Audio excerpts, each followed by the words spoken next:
Bom dia, meus alunos do segundo ano do ensino médio. Hoje a gente vai começar a nossa primeira videoaula e nós vamos estar falando hoje sobre o romantismo e o século XIX. É o segundo capítulo do nosso módulo, né? E dentro desse tema eu vou estar falando sobre o sentimento romântico nas artes, a contestação na forma e no conteúdo e também sobre a arte como evasão. Então vamos lá. Eu gostaria de começar falando com vocês que o romantismo, tá? Ele não foi um movimento exclusivo nas artes plásticas. Ele foi também um movimento político e foi um movimento filosófico, tá? Por isso também conhecido como movimento sociocultural. Ele começou nas últimas décadas do século XVIII, 1780, 1790, e foi até meados do século XIX. Tá? O sentimento, tá? O sentimento romântico nas artes, tá? Ele surgiu na Alemanha. E ele estava muito ligado na literatura e na arte. E quais são as características principais desse movimento? A subjetividade. O que é subjetividade? Subjetividade é justamente o espaço íntimo, tá? E esse espaço íntimo, ele muda de acordo com cada pessoa, cada gosto, e ele é particular, tá? E atrelado a esse sentimento que invadia o artista e influenciava na sua produção, tá? Ele tinha uma outra coisa também que era a liberdade para criar, tá? Então a arte ela era usada como um canal de expressão do sentimento. Tá? É importante eu falar para vocês que o romantismo, justamente por estar tratando de sentimento, varia de pessoa para pessoa, do que a pessoa está sentindo, da visão dela de mundo, o romantismo ele era totalmente contrário a dois movimentos a um movimento que valorizava muito a razão e tinha dois aspectos, que era o iluminismo, que apelava para a razão, e contra o racionalismo, tá? Então, eles tinham como proposta exteriorizar isso através dos canais de comunicação desse movimento, tá? E a ideia era mudar e transformar. Isso era chamado da expressão romântica.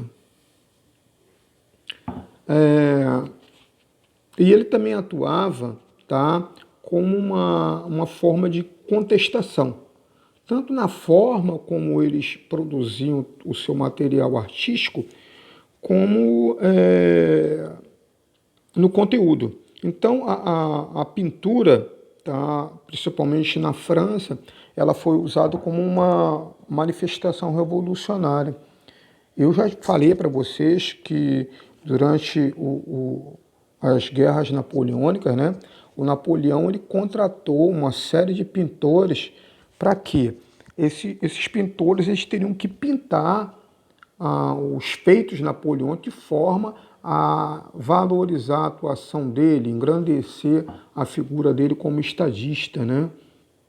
Então nós temos aí como exemplo, esse exemplo está dentro do nosso material, um quadro, né? Um óleo sobre tela de Antoine Gingras, tá? E nele Napoleão, tá? O título do quadro é Napoleão na Casa dos Pestilentos em Java. Java era uma localidade de Israel, né? Depois se juntou à capital e a passagem de Napoleão por essa cidade foi marcada nessa obra. E o autor que elaborou essa obra, ele deu, para valorizar a figura de Napoleão, ele deu uma conotação daquela passagem bíblica em que Jesus, uma senhora doente de lepra, né? Ela tocou nas vestes de Jesus e ela foi curada. Então você vê que Napoleão está aí chegando perto e tem um doente, né, que está se aproximando dele. Napoleão faz um gesto como se fosse tocar nesse doente, né? É, sobre os artistas românticos, o que a gente pode falar? O que eles praticam as obras dele, né? Na verdade, eles buscam uma reação do espectador, tá? E para isso eles apelam para cena da antiguidade, tá? Tratam também de história local como uma forma de ter uma interação maior com o espectador da obra. E a linha, tá? O espaço, ele não é o que importa. Importa é a sensação que você vai causar no espectador. E para isso eles usam aquela cena quente, cenas brilhosas, para valorizar o clima da atuação na obra, né? Olha só, o romantismo na França, ele teve como atuante, a maioria deles, os discípulos de Jacques-Louis David. Eu falei para vocês sobre esse pintor na aula passada, que foi que pintou aquela obra, o Juramento dos Horácios, né? Então nós temos uma obra do Theodore Géricault, tá? Que é a Balsa de Medusa. A Balsa de Medusa, na verdade, ela é fruto de um acidente.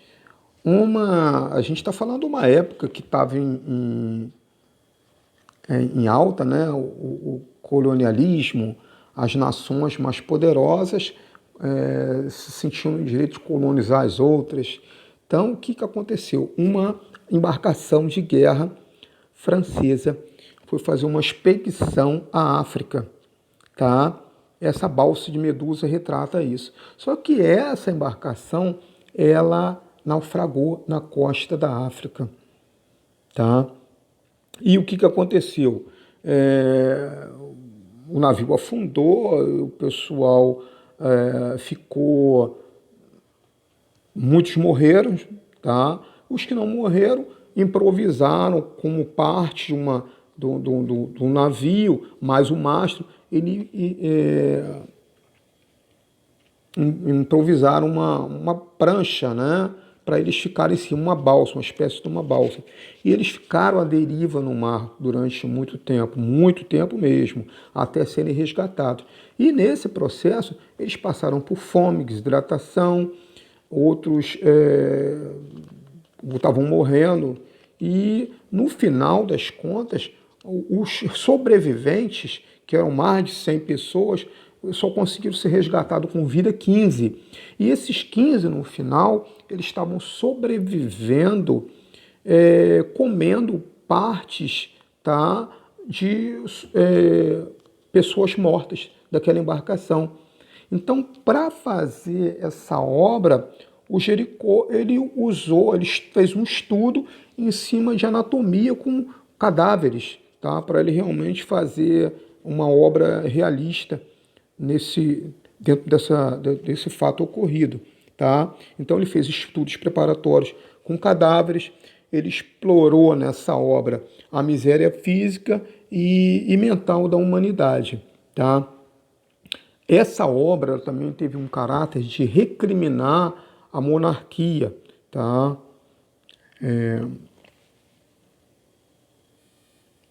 Outra obra que também teve um caráter de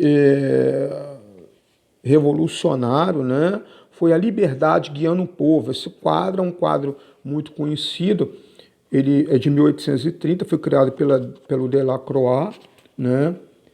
É um quadro de um tamanho médio, 2,60 por 2,35, está exposto no Museu do Louvre, em Paris, e ele é um manifesto pela liberdade política. Ele retrata o povo avançando para cima, né, da Bastilha, né, para arrombar a porta da Bastilha e soltar os presos políticos ali estavam encarcerados, né? E a liberdade guiando o povo, ela tem como símbolo maior, né, uma mulher na frente, tá? A liberdade ali é expressa por esse desnudamento do seio dessa mulher, tá? E notem que o caráter nacionalista dela tá desde aquela bandeira que ela está segurando. A bandeira da França, ela tem as cores vermelha, branca e azul, só que a bandeira está rasgada.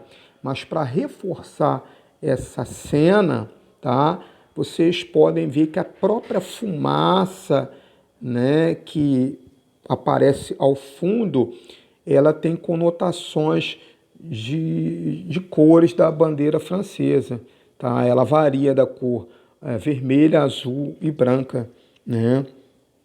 E ela tem essa característica aí, tá? Ali a gente está falando uma liberdade política, né? Outra obra também do Delacroix é A Morte de Sardanápolo, tá?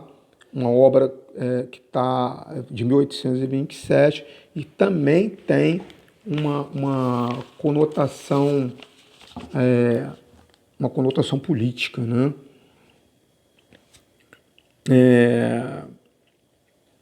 O que eu tenho para falar para vocês também, tá?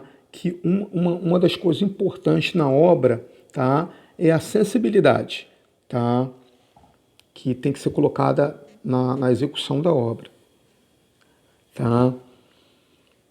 Essa sensibilidade, ela também ela se manifestou na Espanha, através da obra de quem? Do Goya, tá? O Goya, ele era um pintor muito conhecido, até porque ele fazia parte da corte espanhola, era um pintor oficial da corte espanhola.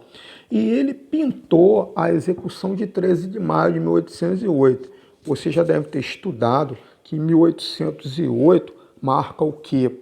Dentro da história do Brasil, a vinda da família real portuguesa para o Brasil. Acontece que quando a família real portuguesa veio para o Brasil, porque a França já tinha, Napoleão já tinha ameaçado de invadir a Portugal, invadir os países, né, que não estavam aliados à França, e foi a família real portuguesa embarcar para o Brasil. No dia seguinte, Napoleão invadiu. E quando ele invadiu a Espanha, ele praticou uma série de execuções. E por isso que esse quadro tem esse título, a Execução de 13 de maio de 1808. Tá? É uma obra feita sobre a técnica do óleo sobre tela, né? Tamanho médio também, 2,66 por 3,45. Ele está no Museu do Prado, em Madrid, na Espanha, né? E ele é uma obra crítica. Ele está fazendo uma crítica política, ele está fazendo uma crítica também à igreja, né? E uma das coisas que o Goya, era o perfil dele como artista, é a produção de retratos, já que ele fazia parte de uma corte, ele retratava essas pessoas ilustres em forma de retrato, tá? Esse quadro ele retrata a violência, a guerra e a loucura, uma crítica à loucura da humanidade, tá? Olha só, em Portugal, na Espanha, tá?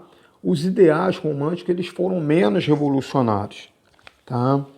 E eles tratavam mais da criação e da memória nacional. É importante vocês saberem que a arte do romantismo ela também foi usada como uma forma de evasão. O que é evasão?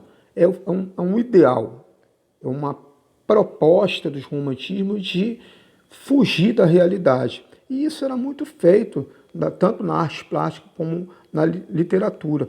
E geralmente as obras que tinham essa proposta, eles retratavam o medo, o sofrimento, o abandono, o suicídio, reflexões sobre a transitoriedade da vida e inevitabilidade da morte. Que esses temas refletiam o pensamento, os temores do artista da época, tá? E geralmente nessa obra eles buscavam um alento, tá, para essas coisas que perturbavam a mente do artista, nem que seja através da morte, tá? E dentro dessa tendência, tá, que usava a arte como evasão, nós tínhamos o Delacroix, tá, nessa obra que eu apresento para vocês agora, Mulheres de Argel em seu apartamento. O fato dele estar retratando uma outra civilização, um outro país, é uma forma também de fuga. Era uma forma de estar num outro ambiente, tá?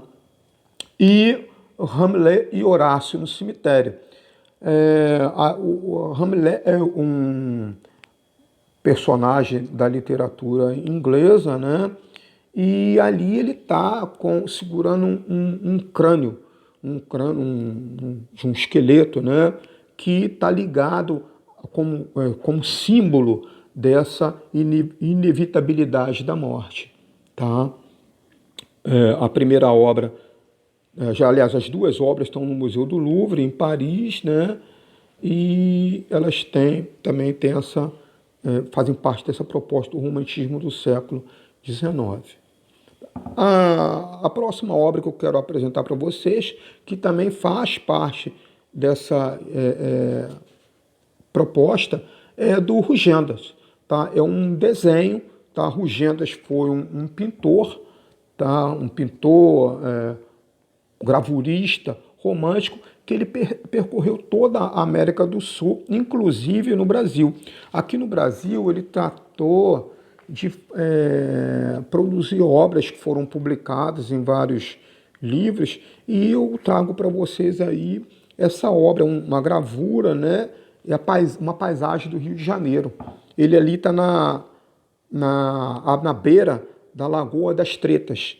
A Lagoa das Tretas é o nome que tinha na época a atual Lagoa Rodrigo de Freitas, né, na zona sul carioca. Tá?